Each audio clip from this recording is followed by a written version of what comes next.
nos unir para nos fortalecer e vamos decolar rumo à iluminação. Oh, meu Deus, mais um podcast. O Pio da Jeripoca. Atenção! Opiniologista Carlos Biagioli. Corintiano roxo, historiador de informação, palhaço, ator, escritor, videomaker, pai e avô em potencial. Começa logo!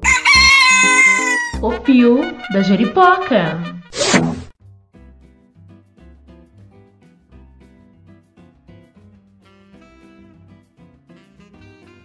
Oi pessoal, hoje o nosso papo vai ser diferente. De novo. Pois é, tô gostando de variar, me parece um rumo bastante interessante esse. Vira e mexe, eu me pergunto, o que afinal de contas é esse meu podcast? O Pio da Jeripoca. Bem, eu gosto de falar do meu tempo, do nosso tempo, do que tá pegando, de como que a gente tá se virando nesse redemoinho todo, né? E de uma coisa eu sei, queiramos ou não queiramos, a gente tá todo mundo junto nessa nave. Aliás, eu comentei isso outro dia na rede social. Eis que uma criatura aparece lá e comenta, né? Não estamos todos no mesmo barco. Eu falei pra ele, amigo, és terráqueo? Ele respondeu, Claro que sim, mas não estamos no mesmo barco. Aí eu falei, então, se somos terráqueos, você e eu, então estamos no mesmo planeta, certo? Se nosso barco redondo e azul, cada um no seu próprio remo. E eu disse ainda pra ele que o desafio é a gente descobrir a melhor sincronia nas remadas. Senão o barco fica girando feito barata tonta, coisa e tal. Que é mais ou menos o que a gente está assistindo nos últimos tempos. Mas o cara se enfezou, gente.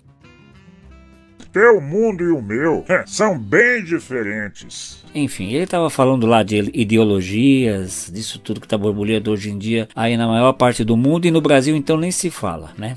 Pois é. Mas o fato é que quando o Jaburu me chamou de vagabundo e disse que isso no mundo dele não tem espaço, sabe o que foi que eu fiz? Isso mesmo, não fiz nada. Deixei o cara na dele, porque meu pandeiro eu não toco pra doido sambar. Mas sei que doido faz parte desse mundo em que eu tô. Disso eu não tenho a menor dúvida, porque nem sou doido de negar, certo? Mas eu fiquei com isso na cabeça, gente. Fiquei com isso na cabeça.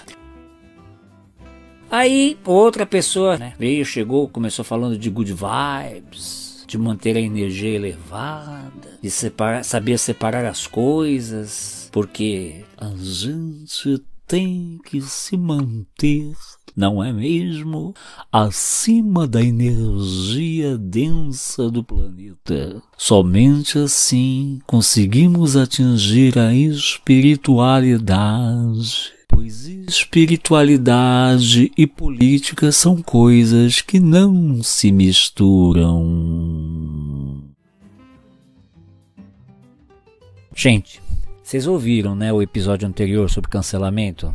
Não ouviram? Bom, quem não ouviu, dá um pulo lá e confere a participação especialíssima desse prestimoso Henk Baba, falando sobre estar aos pés dos 7 ascensionados e coisa e tal. Vai lá, tá? Uma vez um vizinho escroto meu soltou uma pérola que mal sabia ele, quando chegou a mim, veio em forma de bênção divinal. Foi assim, tava lá no apartamento dele, andar térreo, aí um carro estacionou na frente da porta da janela dele, né? Com o farol ligado, farol alto, apontado pra janela da sala dele, né? Mas ele não pensou duas vezes, gritou bem alto. Enfia essa luz no teu pra ver se te ilumina a alma, desgraçado. Bom, claro que essa escrotice é escrotice, escrotice é escrotice, ponto final, certo? Tudo bem, a gente combina assim. Mas lembra aquela história de que toda brincadeira tem fundo de verdade? Pois é, a escrotice também tem. Eu digo isso porque por muito tempo, gente, por muito tempo mesmo, eu me vi como se fosse uma ilhota cercada por iluminados de todos os lados. Gente, os caminhos para a iluminação eram inúmeros. Não tenho nem como e nem interesse em elencá-los aqui, para não dar muita visibilidade. E é claro, como eu estava no meio daquilo tudo, eu acabei embarcando nessa história de good vibes, né? Quis me iluminar. Estudei, pratiquei, conversei com iluminados, né? Juro para vocês, tentei chegar o mais que eu pude perto dos pés dos tais ascensionados, etc e tal. Mas vai ver que foi por incompetência minha, é bem provável, mas eu não consegui. Isso é fato.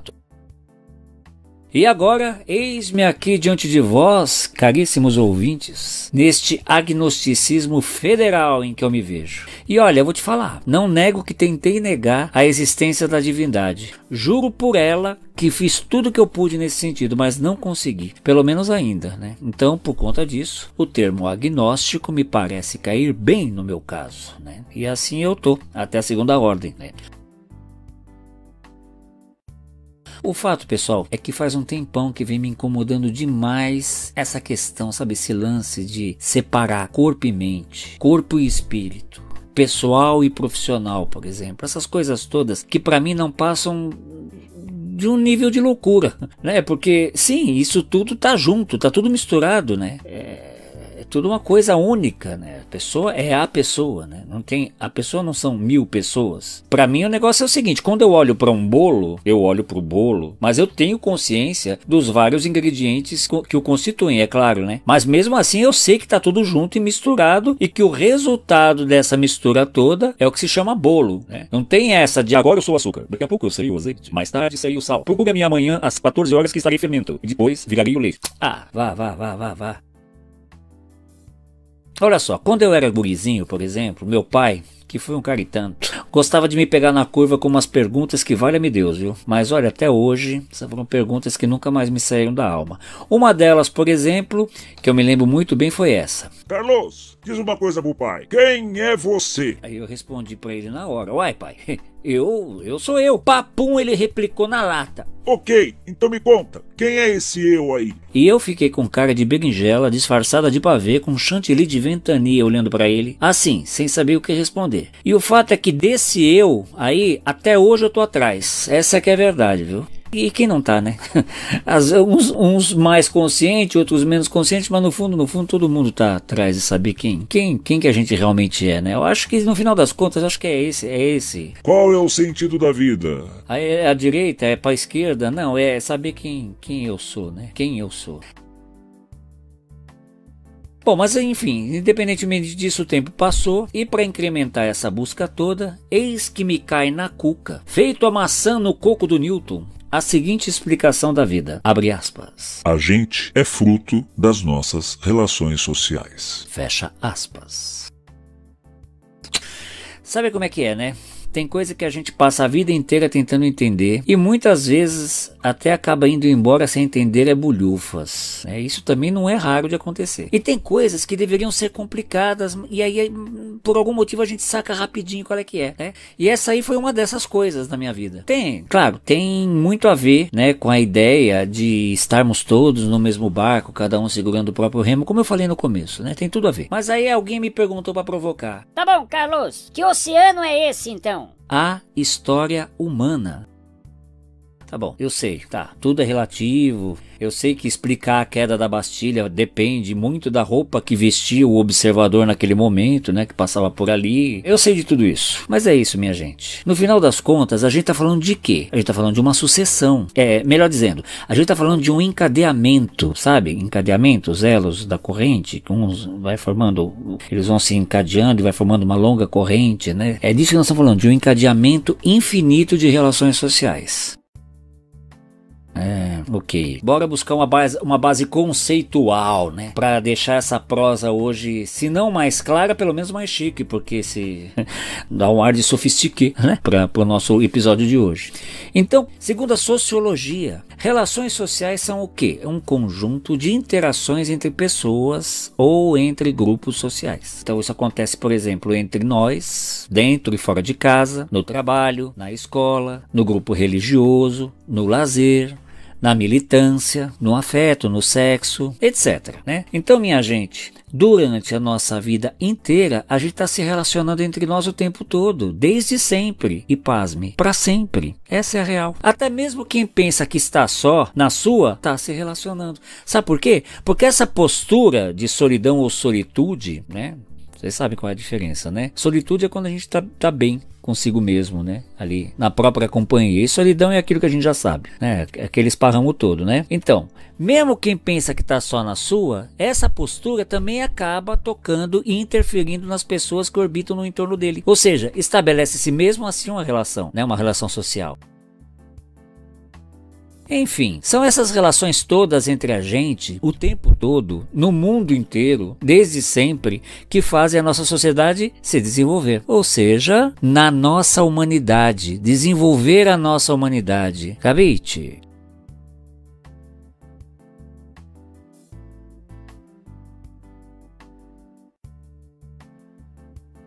E nesse palco das relações sociais, galera, tá todo mundo em cena. É teatro interativo.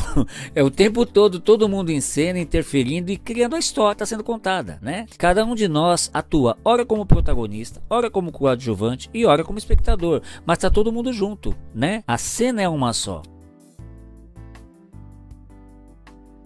Então, na evolução da nossa espécie, pessoal, foi a luta pela sobrevivência que fez a gente inventar a roda, descobrir o fogo, desenvolver o trabalho, transformar a natureza. Juntos aqui no mundo concreto, né, como o planeta Terra, e que recebeu o nome de Terra ao invés de água, o que mostra que desde muito tempo o ser humano prefere valorizar mais a minoria, né?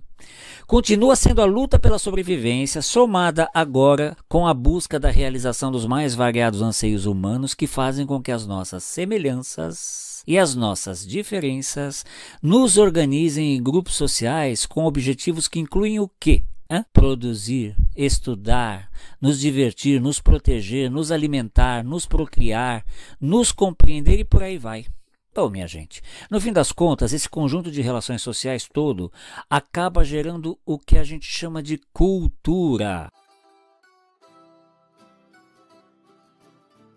Aí eu falo cultura e o tiozão vai direto na Folha Ilustrada ver a relação de filmes, de peça, de museus, né, shows musicais, enfim, de arte em geral, né não? Arte faz parte da cultura, mas ela não é cultura. Cultura é um combo composto por conhecimento, por crenças, arte, moral, a lei, os costumes, enfim, todos os outros hábitos e capacidades por nós, seres humanos, adquiridos na qualidade de quê? De quê? De integrante da sociedade, de cidadão e coisas assim, né? Bom, quem quiser se aprofundar na questão das relações sociais, gente, a internet é um vasto e rico oceano, né? É só ir lá e dar um mergulhão, tá bom? O fato é que as redes sociais, por falar nisso, também chegaram para Balabangu. E aí, meu povo, deu que as relações sociais levaram uma bela de uma repaginada geral. A internet parece que pegou todo mundo e botou ao redor do fogão, sabe? A sensação é essa, que tá todo mundo junto ao redor, ali na mesa da cozinha, ao redor do fogão, do quentinho, gostoso. Sabe, todo mundo junto de pijama, tomando café full time, saca? Foi uma revolução e tanto essa que a gente está testemunhando. A gente está confuso, está com um cara de barata tonta e tal, mas na verdade nós estamos tendo a honra de testemunhar essa transição que ainda não acabou, né? Ainda não acabou. Quem quiser dar um pulo no episódio E a vida offline? O fio da jeripoca. Vai encontrar ali uma boa oportunidade de comparar a vida antes e depois desse importantíssimo e ainda incompreendido fenômeno que afetou e redimensionou nossas relações humanas, introduzindo uma ideia nova. É a ideia de vida virtual, né, no nosso dia a dia. E trazendo neste outro combo uma grande novidade: o teclado usado ao mesmo tempo como escudo e como lança, né? Ali protegidinho, né? Atrás do teclado, a gente cada vez mais vai ampliando e expondo as nossas ideias, aquilo que a gente sente, a forma como a gente vê o mundo, enfim. É verdade que o que hoje em dia a gente vê nas redes é o que sempre existiu, né? As redes não estão inventando nada, elas estão sim colocando uma baita lente de aumento, né? Isso sim, mas isso sempre existiu, é tudo que a gente está vendo. Mas é um outro código de ética que nós estamos encarando, vamos dizer assim, né? Tá tudo mais exposto, mais rápido, mais interconectado. O privado está diluído no público, o público está diluído no privado, né? E a gente assiste entre boquiaberto e excitado a eclosão da opiniolice no Império da Opiniolândia. Noção essa que batizou o nosso primeiro episódio aqui do podcast. Vale a pena você conferir também. Foi assim que entrou em cena, como nunca antes se viu na história dessa humanidade, a força da pós-verdade. Pós-verdade é um conjunto de circunstâncias ou contexto em que é atribuída grande importância, sobretudo social, política e jornalística, a notícias falsas ou a versões verossímeis dos fatos, com apelo às emoções e crenças pessoais, em detrimento de fatos apurados ou da verdade. Nossa, até me arrepiei agora. Quer dizer, é uma informação que se divulga ou que é aceita como fato verdadeiro devido à forma como ela é apresentada e repetida, mas que não tem fundamento real. Hoje em dia isso tudo tem um outro apelido, factoides, tá? Todo esse preâmbulo que eu estou fazendo tem um propósito, sempre tem. No caso desse episódio, o propósito é lembrar a todos que a gente é fruto das nossas relações sociais. E que as nossas relações sociais, como o próprio nome já indica, acontecem dentro da sociedade que a gente vive. Aqui no mundo, esse mundo aqui, sabe? Esse mundo com lugares em comum, com consensos científicos que vão no decorrer do tempo descobrindo, comprovando coisas, fatos, que vão inventando melhorias para a vida da humanidade no aqui, nesse mundo visível, nesse mundo terreno, terráqueo, sabe? Nós aqui, onde estamos, todos nós nascidos do mesmíssimo jeito, se é que vocês estão me entendendo, né? Eu tô falando de vida real, gente, que é o jeito como a gente se reconhece dentro da sociedade, na relação com os pares e com os ímpares, né? Durante a existência, que em média dura entre 60 e 80 anos hoje em dia, graças a... digamos assim, graças à inteligência humana, que as leis ainda incompreendidas da natureza, que recebem o codinome de Deus, nos agraciaram, propiciando que a gente, entre a gente, descobrisse e inventasse qualidade melhor de vida para todos ou para aqueles que o seguro consegue dar conta da conta, né? Mas enfim, a gente é fruto do nosso tempo. E o nosso tempo, por sua vez, é fruto de tudo que já passou. Então, como eu já disse no começo desse episódio, estamos todos juntos e misturados, navegando há milênios na nossa própria história e na história desse barco azul. As culturas são inúmeras. Há uma diversidade enorme delas. E todas elas acreditam que chegaram lá, ou que conhecem a verdade, ou ainda que vieram para corrigir os erros das anteriores. Enfim, isso faz parte do aprendizado humano, esse grande equívoco, a gente sabe disso. Mas pro desespero de quem se acha special, VIP, né? Continuamos todos iguais na hora de ir ao banheiro, né? Na hora de sentir medo, sentir frio, fome, sede, na hora de não saber de onde vem nem para onde vai depois de levar o primeiro tapinha no bumbum, ou de dar o último suspiro, e nem de olhar pro espelho na hora que a espinha começa a envergar com o peso da idade, sabe? A gente sofre amarguras, tensões, aflições, desesperanças, frustrações, dissabores, quebras terríveis de expectativas. Olha só o Palmeiras, nenhum mundial. Ou até mesmo a mais total ausência de perspectivas. Tudo isso faz parte do palco da existência, né? De absolutamente todos nós. Sem exceção, podem apostar.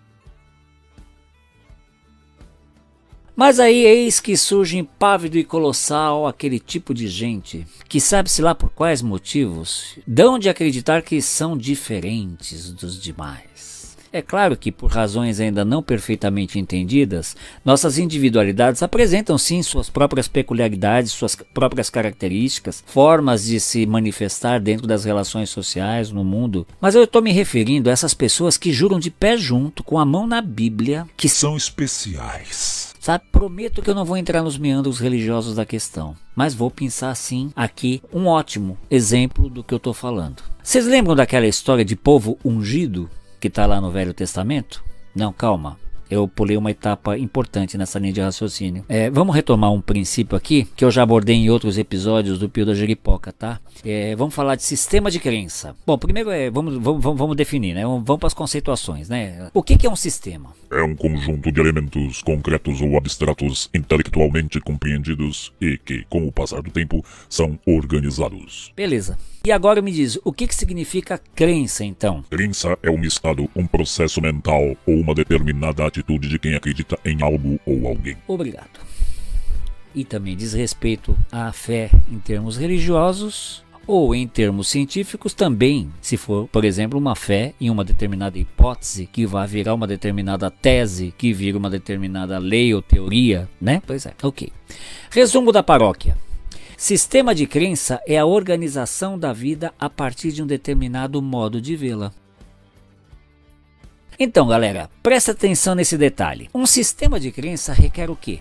Compartilhamento de fé, certo? Por isso é que eu não me canso de propor um pacto para início de conversa. Minha gente, que tal a gente conversar sobre o que quer que seja, apenas e tão somente dentro do trecho que começa no parto e vai terminar na tumba? Pode ser? Sabe por quê? Nesse período a gente tem uma pá de consensos, sabe? A gente olha pro céu e todo mundo sabe, independentemente daquilo que acredita ou deixa de acreditar no invisível, a gente sabe que o céu é azul, que a água é molhada, a folha da árvore é verde, se bater com a cabeça na parede vai doer, né? Que todo mundo vai morrer, né? São coisas que independem da crença ou da visão pessoal, da ótica ou da ética pessoal, né? De cada um, né? Beleza? Então, isso é importante, né? Isso é muito importante, que a gente, nesse período, a gente sabe que tem uma pá de consensos que independe do sistema que a nossa crença estabeleça e agregue afinidades com as crenças de outras pessoas, né? A gente combina de falar somente do que acabou sendo chamado de parte concreta da vida. Pode ser aquela parte que é visível a todos? Pode ser? Claro que eu não quero aqui, de forma alguma, negar a concretude das nossas emoções, dos nossos sentimentos, das nossas sensações. Não, de jeito nenhum. Isso seria uma loucura no sentido mais psiquiátrico do termo. Fiquem tranquilos, né? Mas conversar sobre esses parâmetros que eu estou propondo nesse pacto nos propicia, digamos assim, mais assertividade. Já que o invisível é invisível, né? Pois bem. Então, voltando à questão que eu estava falando, a Bíblia, né? A Bíblia é um sistema de crença compartilhado por bilhões de pessoas no planeta. Assim como acontece com o Corão, com a Torá, por exemplo. Isso sem falar no Bhagavad Gita, nos sutras, mantras, rezos, enfim, etc. Tudo, absolutamente tudo sagrado. Porque assim o é para quem assim o sente. E ponto final. Mas não é esse o foco do nosso episódio também, por mais mega interessante que seja o assunto. O fato é que nesse sistema de crença hoje conhecido como Velho Testamento, uma das duas partes que compõem as escrituras consideradas sagradas pelas culturas judaica e cristã, está a passagem, vocês devem lembrar, em que os hebreus descobrem-se, abre aspas, o povo escolhido, fecha aspas, eleito, ungido, enfim, o popstar do Criador. Eu não vou entrar no mérito dessa questão, eu repito. Meu interesse aqui é conduzir a linha de raciocínio no seguinte sentido, vejam só. Disseram que a notícia de que foram eleitos os filhos ungidos da divindade, essa notícia veio do alto, do além, do invisível, do sobrenatural, do fora do mundo, né? Hoje em dia ainda é muito comum a gente assistir pessoas adeptas a determinado sistema de crença afirmando com a mais absoluta certeza que depois de salvos... De quê? De quem? Do quê? Bom, enfim, depois de salvos, deixaram de lado as coisas do mundo. É disso que esse episódio quer falar. Da relação entre o visível e o invisível. O real e o ideal. O concreto e o inspirado. Para não falar imaginado.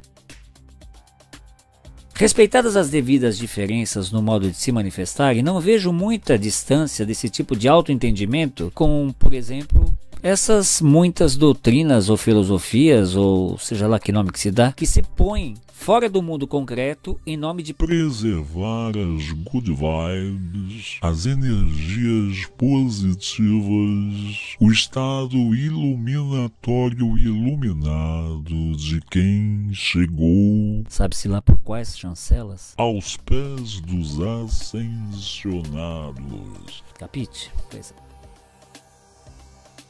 Uma vez eu perguntei por uma professora minha de sociologia, já cheguei a comentar em episódios anteriores, para provocá-la, ela, materialista, histórica convicta, daquelas bem de carteirinha, perguntei para ela: professora, Deus existe? Ela falou assim: Estou pouco me fudendo se Deus existe ou deixa de existir. Mas o fato de bilhões e bilhões de pessoas no planeta acreditarem na sua existência e pautarem as suas escolhas e suas diretrizes a partir dessa crença me obriga a responder que sim, Deus existe. achei essa resposta um novo paradigma para minha vida. Eu consegui entender a existência de Deus por esse viés de uma forma muito clara. Sou muito agradecido a essa professora de sociologia. Mas voltando aqui ao que nós estamos conversando, são esses sistemas de crenças que acabam apartando a criatura da obra criada, né? Que buscam separar o ser da humanidade que ele é, ou deveria ser, começo, meio e fim. Que, em nome de uma vida futura pós-existente, acaba despindo o cidadão das suas próprias corresponsabilidades nessa grande teia que é a vida contemporânea, né? Quantas e quantas vezes a gente não ouve, geralmente de pessoas bem simples, né? No momento de alguma injustiça, por exemplo, que sofreram e que não são nada raras, essas pessoas afirmarem com uma lágrima no olho e um rabicho de sorriso no lábio: Deixa estar.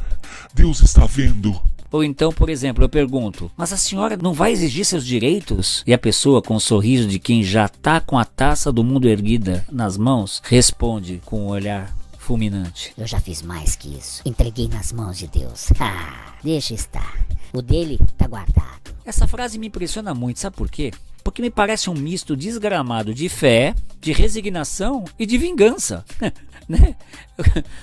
A pessoa segue a vida feliz e confiante. E aí, o que a gente faz em relação a isso? Eu vou dizer alguma coisa? A vida da gente é calcada naquilo que a gente acredita. Eu digo isso sem a menor intenção de ensinar quem quer que seja, né, a viver. Não, nada disso. Eu estou te trazendo a minha visão. E essa minha visão sinaliza o quê? Uma forte tendência da gente se desconectar da única prova concreta da existência de Deus, que está ao nosso redor, que é A criação. essa enorme, pacífica, harmoniosa, complexa e ao mesmo tempo simples coisa chamada natureza. O que faz com que os planetas girem numa sincronia absurdamente harmônica o tempo todo, desde sempre, e vai saber até quando. Que força é essa? É só olhar. As grandes descobertas foram todas a partir da observação. Então observa, olha para fora, olha para o mundo, olha para o concreto, olha para o que está acontecendo aqui, olha aqui ao redor, olha a criança chorando, sorrindo, o velhinho passando, o passarinho piando, sabe? Vê onde que tudo isso conversa, como que tudo é a mesma coisa. Sabe, eu tive um professor de teatro, Edgar Castro, que uma vez me trouxe uma imagem maravilhosa, que ele entendia a vida como uma grande energia em que bolhas surgem, dando formas a essa energia, e que essas formas somos todos nós, seres vivos, todos os seres vivos. São essas coisas que vêm, surgem, se manifestam, depois desaparecem e surgem outras. Entende? Essa é a grande prova, essa é a prova concreta da existência de Deus. Eu fico assim besta, né? Essa é a grande prova. Porque convenhamos, gente, de concreto mesmo, a gente tem o quê? O mundo, as leis da natureza, os seres vivos, que nem eu falei, os reinos conhecidos e o fundão do mar e do céu, né? Que ainda é um reino concreto a se desvendar, né? E que a gente vai descobrindo aos poucos. E aliás, por sinal, isso me preocupa, né? Porque a tendência terráquea que a gente vem notando é ir, durante essa descoberta, deixando um rastro de lixo, né, pelo caminho afora. Mas enfim, isso também é assunto para outro episódio, né? Vamos em frente. Enfim, gente, para coroar essa reflexão de hoje, eu quero abrir agora um espaço aqui para uma poesia manifesto, extremamente potente, que abalou profundamente o meu Bangu e que mergulha de cabeça nisso tudo que a gente tá falando aqui, né? E aliás, não só mergulha de cabeça no que a gente tá falando aqui, mas vai muito além, bem além, né? A poetisa é uma ativista chamada Lian Tai. Essa mensagem, que viralizou nas redes em forma de vídeo, né, está publicado no Instagram do Slam das Minas BH. E o link eu vou deixar aqui na descrição desse episódio, tá bom? Vamos lá, vamos mergulhar na força lúcida desses versos? Tire suas good vibes do caminho que eu quero passar com minha luta. E ela tem sangue nos olhos, ódio no peito, palavras brutas. Não me venha com gratidão, namastê, se o resto do mundo vai se fuder. Eu não me interesso pela sua espiritualidade se você não se interessar por corpos em liberdade. Não falo do seu direito de nadar nua na cachoeira, que é uma delícia. Eu falo dos corpos pretos cravados de tiros pela polícia. Eu falo do direito da sua empregada de abortar. Você diz que o aborto gera um karma negativo, mas a sua ideia de karma não passa de uma palavra legal para justificar a desigualdade social. Nessa meritocracia de vidas passadas, os povos escravizados tiveram um destino infeliz. Que karma bom tem os brancos e os ricos desse país? Eu não aceito as coisas como são e talvez eu pareça ingrata, mas não vou mandar luz e fazer roponopono para quem me mata. Eu quero fogo nos machistas, nos racistas e nos fóbicos todos. Eu quero fogo na Babilônia, eu quero fogo no capital, porque não aguento mais fogo na Amazônia, no Cerrado e no Pantanal. Seu sagrado feminino é bonito, mas me diz, ele comporta mulheres trans ou só vale para mulheres cis? Ele comporta as putas? Ele comporta as lutas? Ele estende a mão para a mulher ao lado? Ele estende a mão para a mulher do outro lado? Você me fala em iluminação e eu te digo que não existe salvação individual. Ou a gente se junta, ou a gente se dá mal. O tempo escorre sem volta pela ampulheta. Você ser amor da cabeça aos pés não impede os homens da grana de acabarem com o planeta. Eu não estou te dizendo que a sua busca é uma mentira. Eu apenas quero que a gente se conecte com a nossa ira. Nós somos bruxas, sim. E é lindo esse resgate ancestral, mas cuidado para não se cegar para a estrutura social. O sagrado feminino só tem sentido se acabar com a estrutura patriarcal que nos oprime, nos rouba e que sustenta o capitalismo. Sagrado mesmo é o feminismo.